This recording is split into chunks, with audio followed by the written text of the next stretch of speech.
A year after Wall Street collapsed, leading to a global economic downturn, China's economy is impressively healthy, expected to grow by about 8% this year and potentially surpass Japan as the world's second largest economy. 3 years ago, China did not have a single bank in the world's top 20. Today, they have three. But is China ready to become the dominating power it's quickly becoming? The question of whether China is ready for it, I think we have to throw that back and ask, is any country ready for it?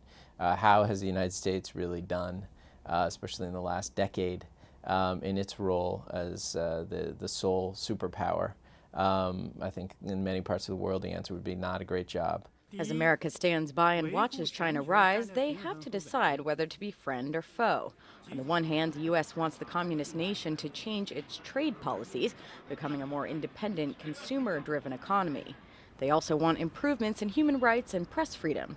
But China's economic fortunes are so enmeshed with those of the U.S., its biggest customer, rival, and debtor, that scolding China is a delicate balancing act.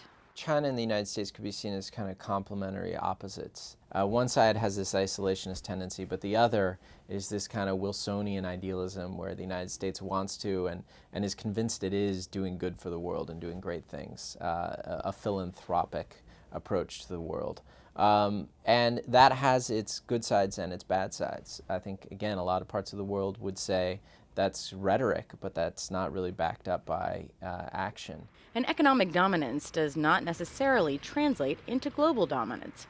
And even though Americans and Europeans are hooked on cheap Chinese products, China is held back by widespread poverty, authoritarian rule, and isolationist practices. Doing nothing about China's trade policies would, of course, encourage more of the same behavior. However, coming down too hard on China might risk cooperation on other issues, such as North Korea and Iran.